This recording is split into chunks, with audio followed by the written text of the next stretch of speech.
Hello and welcome to our Apparel SpeakUP podcast. We are so excited to be launching this finally. It's been in the works for quite some time. I'd like to introduce myself. My name is Tina and I'm the co-founder and I will be your co-host for SpeakUP. With me, I have my husband slash co-founder slash co-host, Michael Elias. Thank you. I'm allowed to speak now. I've been told I can speak. Look, we're really excited to have finally launched our Speak Up podcast. For us, we've been thinking a lot over the last 12 to 18 months. We've been partnering up with numerous like-minded brands and organisations making a massive difference in the sustainability and end of textile waste space. And what we've realised is there's an opportunity for us to be able to give them a voice, celebrate the work that they're doing, and really, share their stories and let people know more about those organisations. What you might hear in the background at the moment is a 10-week-old puppy called Oreo. So if you hear some crying, it's not Ollie who's in the room recording. It's Oreo, our 10-week-old schmoodle. I might hand over to Tina to explain what the podcast structure will look like for the next few months. So each fortnight we will be releasing a new podcast and we're going to be alternating hosts. So Michael and I will not ever be, this is very rare, we won't be sharing a mic when we're talking to other brands and companies that we work with. We're always going to be alternating. Each fortnight, we're going to have new guests and maybe sometimes some recurring guests. And so keep a lookout. Make sure you like and subscribe. I don't even know if that's a thing with podcasts, but make sure you do it. And so you can say... Yes, follow on Spotify to stay up to date with who we're chatting with next. And I think just on that, as we we've been partnering with a number of organisations and brands and groups around the country. Feel free to let us know who you want to hear from. Obviously, on our socials, you see a number of people that we're working with. And so if you do find anyone, if there is anyone on there that you want us to have a chat to and share their story, please don't hesitate to reach out. Yeah, I did mention we're doing our podcast with our brands that we're working with or different companies, but it's also going to be with like charities and a lot of social enterprise, grassroots charities, some really, really, really cool people, brands that are using our textiles to repurpose into new products. So there's some really interesting people, especially in the next few weeks. So definitely worth a listen. Maybe we'll start with just as we get into it. Maybe for those who haven't listened to any of the podcasts, either myself or Tina have been on, maybe we can share with you a bit, or share with the listeners some of our story and where we came from, where we are, and why speak up.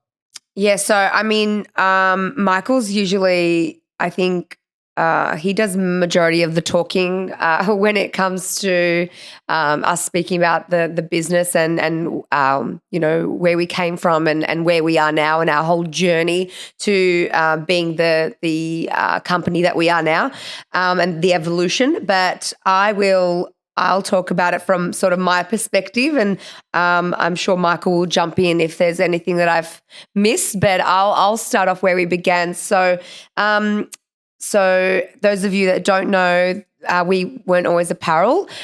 We started off as Man Rags, and Man Rags was a men's sock subscription company.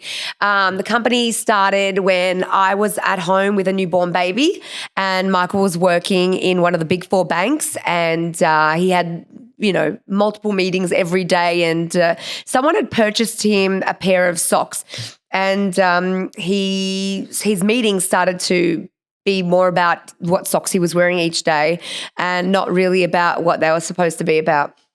So, and then as the stay-at-home mum at that time, doing a lot of washing and whatnot, I noticed that there was, I don't know, really, these socks were really crap quality essentially for, such a high price point. They were pretty shitty.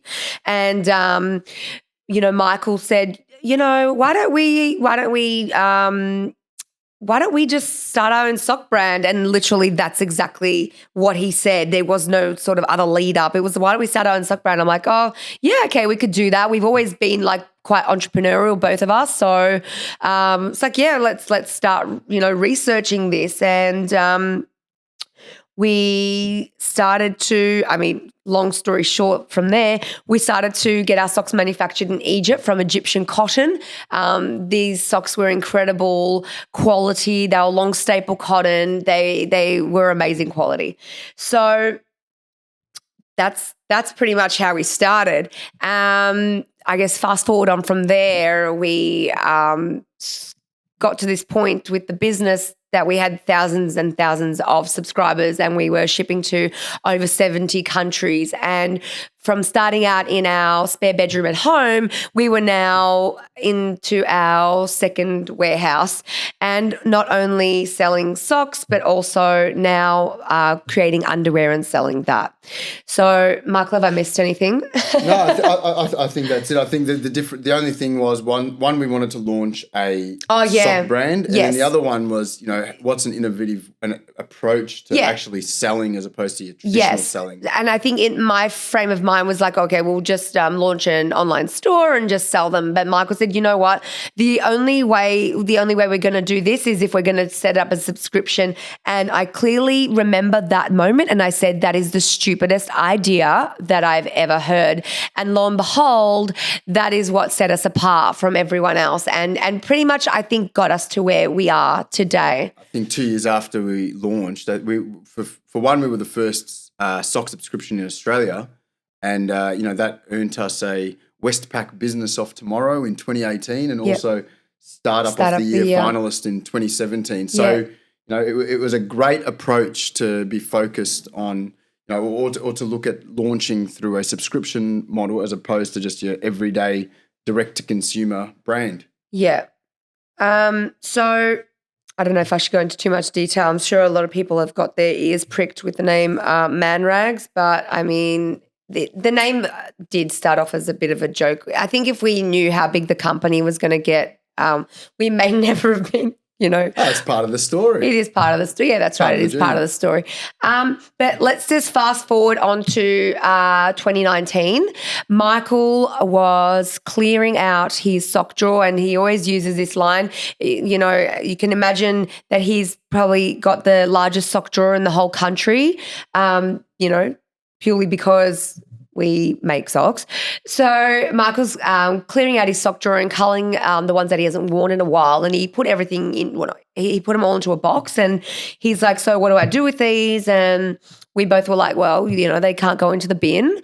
Because that just, I think, because a lot of them were good quality too. They were good quality, and but it also this. And the funny thing is, he had some like quite old socks in there that do not have holes in them. When I say our socks are great quality, they're incredible. But it's also like you're not going to wear them again. Well, you can't put them into the bin because it ethically just didn't feel right, and we knew that you couldn't send them to charity because it's worn socks. You're not going to send worn socks and underwear to a charity. So what do you do with them? Michael put them inside a box, and he put them in the top corner in the garage, which they stayed until we recently demolished our home. So I think that what happened there was our turning point and the real trigger of what happened next. For me, there was a couple of points. One was we had all these socks that we couldn't give to charity, and I didn't feel right putting them in the bin. And that was a real point in time where we thought, hang on a second, there needs to be a solution here for this. We started looking into, what options there were, and there weren't many. And then we started, we found ourselves in a bit of a wormhole in regards to understanding the impact of textile waste and the effects of that. And then, as you got deeper, we got into the circular economy and what that meant. And so really it was a point in time that triggered what happened next for us. For me, there's this real point, that really changed things up where, and I've said this a number of times where, Tina and I have three lovely children and of course Oreo. But, for us, it was a point in time it's thought to ourselves, our children are going to turn around one day and say, thanks, Mum and Dad, for this awesome life of privilege. But you contributed to a massive problem of textile waste and essentially you fucked the planet. So we can't really be grateful for that. And with that at hand, it was enough to say, well, we don't want our children to resent us or, be disappointed in anything that we've done, but, be there to celebrate the impact that we've made, whether it be commercial or environmental. And, that's kind of what led to start with socks, if you want to get into that, Tina. Yeah, so in September 2019, obviously we didn't just launch that with socks. It came with all that thought, that whole process behind it. But all these questions we were asking ourselves, like, what are our subscribers doing with their socks when they're done with them? Especially because they were, on a subscription. We had people that had been subscribers with us for over 48 months. So, what are these people doing with all these socks in their drawer? So that's when we launched Start With Socks. And Start With Socks was our take back program where you would just request a satchel and or as a subscriber, you would request a satchel, but as a customer that's wanting to recycle socks, you'd go online and purchase a satchel. But essentially, we were not only taking accountability we were accountable now for our own product. We were also taking accountability for every other brand's socks as well. So within 4 short months, we diverted over 15,000 kilograms of socks from landfill, and that was in four months. And it's over 500,000 pairs of socks. And we said, wow, what have we gotten ourselves into? This is just the tip of the iceberg, really. And I think since then, I think straight after that, there were a number of people that had picked up on what we were doing and the ability for us to divert textiles from landfill, specifically socks. And Austrade, which is an Australian trading government body, had gotten hold of what we were doing and said, well, we like to invest in brands making a difference and brands with, growth potential. We'd love to sponsor you and launch this in the US. And so we worked with them on that, and we worked on a number of pieces. And, what is happening is March 2020, we were essentially ready to get on a plane. We'd, set up our company in the US. We were going to be based out of San Fran. Locations were all set up. Companies all registered and all that kind of stuff, all ready to go. Marketing ready to go. We'd been speaking to, who was I? Gone blank now, US Post about the postal system and how we're going to get people to send back their socks and where they want to be housed and the repurposing and the reuse program for them. And so that was all scheduled for March 2020, and this little flu thing began, and that never went ahead. But as a team, we sat back and thought to ourselves, well, we've been in a position and we've had an opportunity to launch a truly remarkable, take back program, which has seen the reuse and repurpose of socks from all over Australia. What are our customers saying? And our customers are saying, when can we do other products? And so within a month, we launched Australia's first digital textile recycling program. And the rest is history. From there, we gave our, one of the things for us was, how do we ensure that we can divert as many textiles from landfill as possible? How do we ensure that we create transparency and traceability of everything that we're doing? And also from that, importantly, we were born a commercial brand. And, so how do we, sorry, I told everyone to silence their phones, and surprise, surprise, whose phone wasn't on silent? I told, and so for us, we could ensure that not only were we doing the right thing, but and diverting textiles from landfill, sustainably here in Australia, but how do we create commercial benefits? And that's what's driven this take back and reward program, where we incentivize and reward people for doing the right thing. And really since then, the journey, we've I think to date diverted over 3.5 million items from landfill, donated over close to 3 million items alone to social enterprise, not for profits, and charities and people in need, which is absolutely satisfying. And there's still a very long way to go. And we've been able to get products that we've been collecting that aren't deemed for reuse, and being able to convert them into items of greater value in certain instances, and all with a circular first approach. That led to us needing to rebrand, of course, because it was no longer fit to be Man Rags. And so in October 2019, we rebranded to Apparel. Was it October?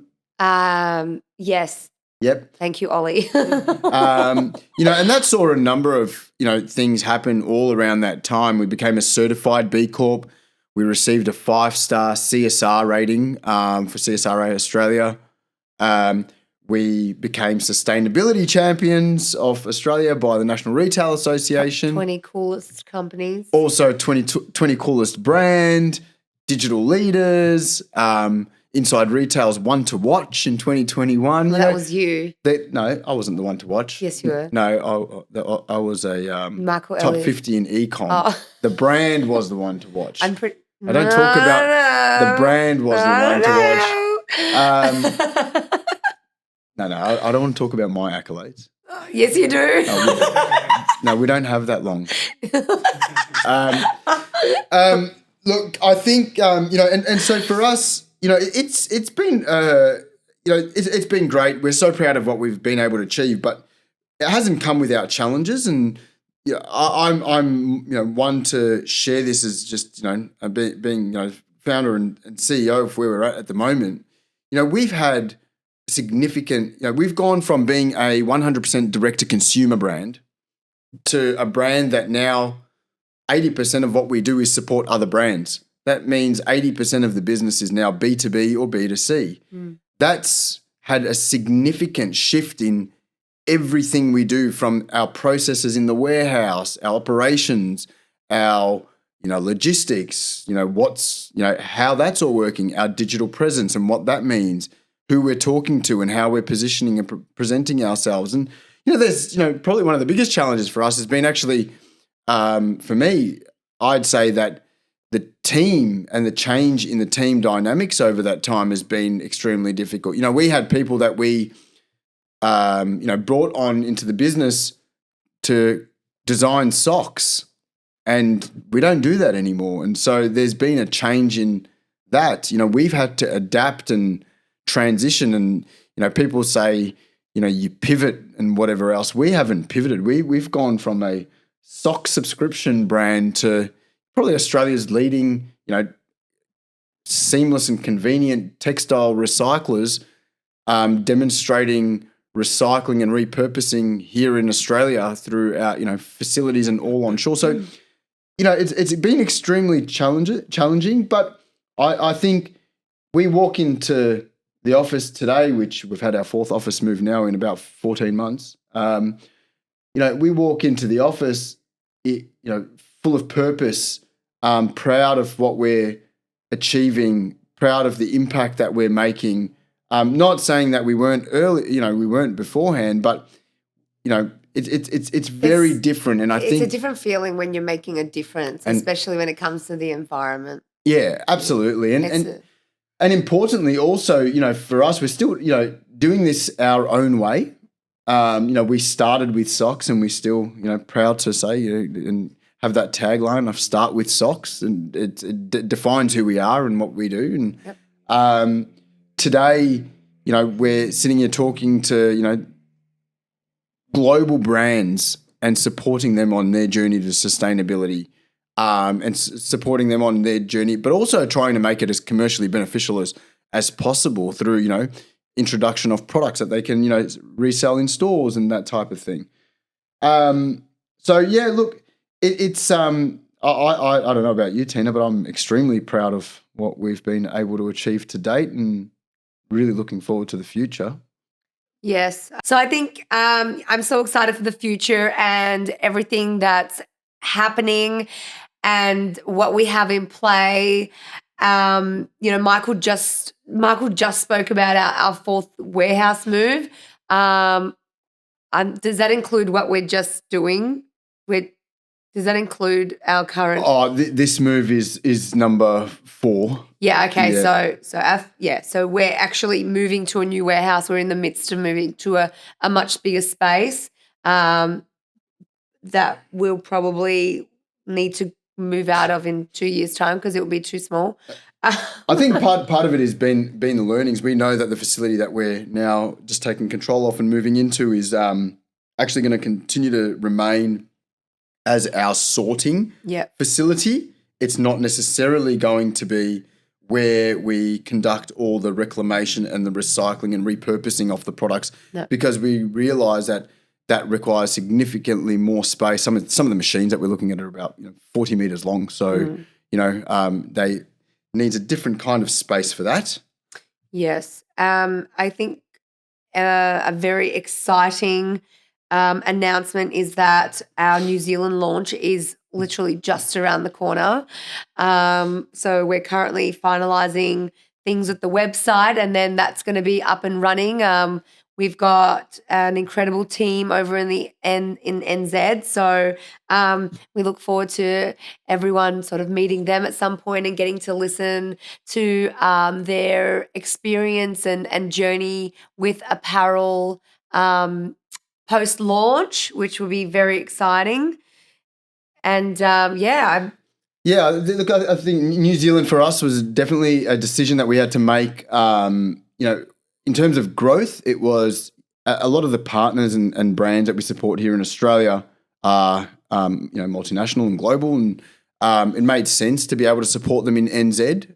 We didn't want to necessarily be shipping things across from NZ into Australia if we can replicate some of the process and the successful, operation that we have in Oz in NZ. So that's what we're doing there, and really, really excited. I think New Zealand for us is a massive opportunity. I think when you think about climate change and climate action and, where they are definitely leaders in sustainability globally.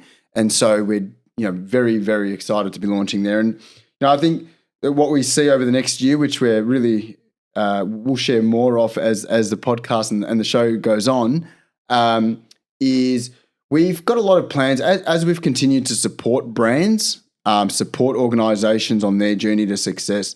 What you'll see from apparel is earlier this year, we decided that we would stop producing and distributing and manufacturing underwear.